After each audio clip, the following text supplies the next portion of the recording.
On the fifth day of Christmas, I am going over the history of Christmas movies. Welcome to 25 Days of Christmas. I'm going to be going through the history of Christmas movies, and honestly, it's quite interesting. I didn't think it was this interesting. So without further ado, let's begin. We're starting off with the first ever Christmas movie. And the first Christmas movie was a British silent film called Santa Claus. Go figure. And it was produced by George Albert Smith and was released in 1898.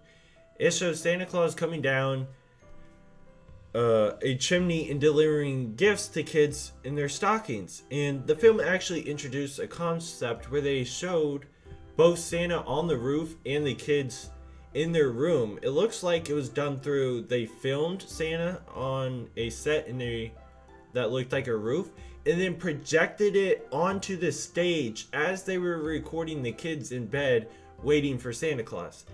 And that was actually quite revolutionary. Now, Christmas movies, or the idea of them, would change throughout their existence. And to be clear, Christmas movies are a subgenre attached to other genres of movies. They're not a genre themselves. The first impactful Christmas movie that we can really think of, or that comes to mind or is relevant, is It's a Wonderful Life, which was released in 1946. It was not a huge hit on release day, and wouldn't become a classic really until the 70s or 80s, when the rights wore off and it started being shown on television. And once the rights wore off, like, every channel was showing It's a Wonderful Life near Christmas time like crazy.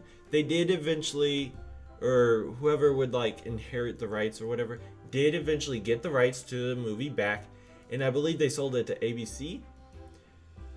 So ABC was, for a little bit, the only one that could show it. And It's a Wonderful Life was actually inspired by the book A Christmas Carol. It has a theme of money and like someone being like very greedy with their money, and it hurts other people. And the whole thing of poverty was a big thing in the 40s following World War II and the Great Depression. And we'll see a theme with that, where the Christmas movies will kind of follow like what's going on in the real world, and like, here's the healing factor or whatever, you know? And we'll see that throughout the history of Christmas movies.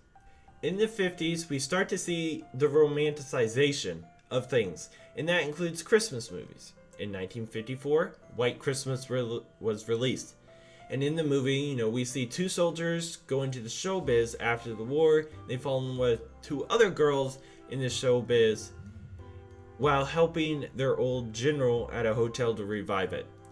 And that is very common in the 50s, using romance and war. That was a big thing in the 50s.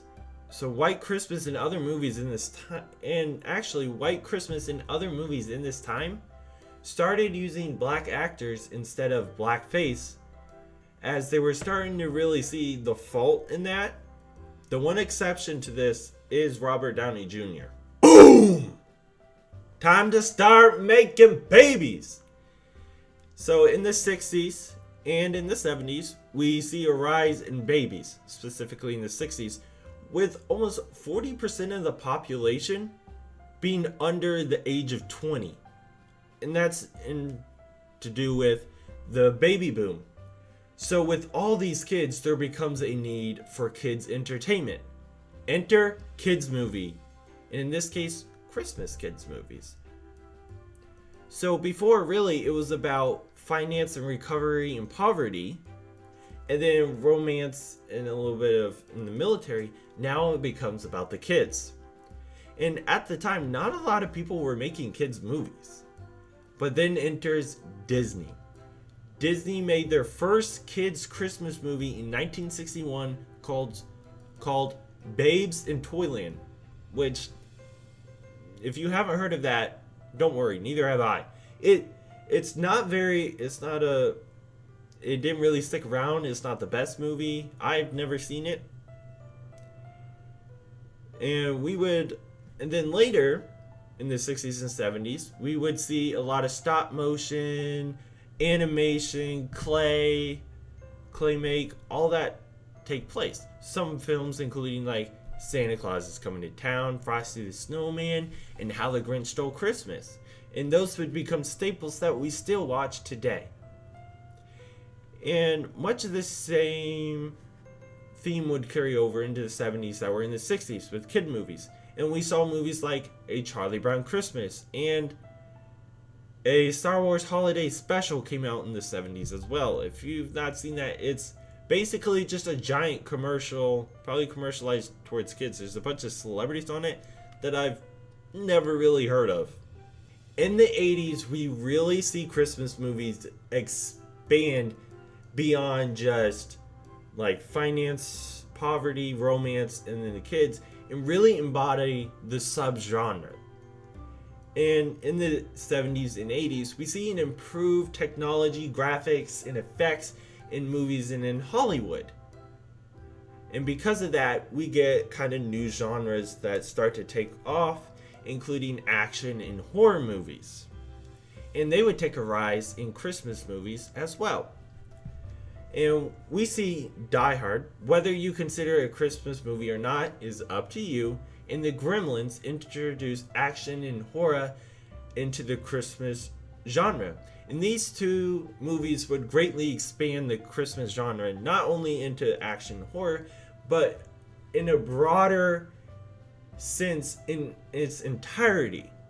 So it's not just really romance or kids movies now, it's really anything at this point in moving forward. With improved technology and more affordable televisions and like in-home VHS systems in the 90s, we see a huge increase in children's movies and Christmas movies. We see a lot of kids movies in the 90s, like Home Alone, Jingle All the Way, Muppets Christmas Carol, and much more. And then Disney made another huge splash in the 90s with Nightmare Before Christmas and Santa Claus. And then going back to with the cheaper in-home watching systems with VHS tapes, we see a rise of direct-to-video movies. So instead of going to cinemas or theaters, they go direct to the home. That's like what we have now, which is direct to streaming. It would go direct to VHS so they could buy it or go to a store and rent a VHS tape. And this is called B-tier movies. And we see a rise in that in its entirety in Hollywood instead of only blockbuster movies. So lower movies, lower stakes, but in-home right away. And Disney had quite a few of these, including Beauty and the Beast, The Enchanted Christmas, Mickey's Once Upon a Christmas, and more. In the early 2000s, we see a rise in, we see more rom-coms. Examples being Love Actually and The Holiday. And these were two blockbuster movies. But they will really be a blueprint for a lot of B-tier Christmas movies. We then see Hallmark movies, and they have a lot, if not all, B-tier Christmas movies. They have a very similar plots and tones and don't vary much from each other. Where they would pull kind of from The Holiday and Love Actually with this rom-com. This girl goes to a foreign land, whether that be small town, different country, whatever, falls in love with a local man. We see that a lot in almost all the Hallmark movies. And they would mass produce these. Like, to the excel that they did is ridiculous. In 2021, Hallmark would have 41 new Christmas movies in its lineup. That is ridiculous. 41 new movies. We still see plenty of Christmas movies being made today, like The Grinch, Klaus, and I'm sure there's a couple coming out in theaters. But I'm curious how much more Christmas movies will change with the ever more growing and continuing growth of streaming movies, how much will that play an impact? Will Christmas movies be less and less in theaters? And will we go towards more B tier in streaming? Or will blockbusters Christmas movies move into only streaming? That's something to look out for. That was the history of Christmas movies, from Santa Claus in 1898 to It's a Wonderful Life, to White Christmas, to Frosty, to Die Hard, to Home Alone, to The Holiday, to Hallmark, to Klaus, and to the future. Whether it be finance and poverty, romance, kids, claymation, stop motion, action, horror, B-tier movies, rom-coms, Hallmarks, or masterpieces, whatever it is, that was the history. I pulled a lot of information from a lot of different sources for this video, but the main one I used was from Clio and the Contemporary. And I will leave a link in the description to the article if you're interested in reading it, and I encourage you to do so. It's awesome. They did a great job with that article. Alrighty, I think I'm going to end the video here, so I'd like to thank you all so much for watching this video. I hope you enjoyed it, and I hope you have a merry day. Alrighty, goodbye.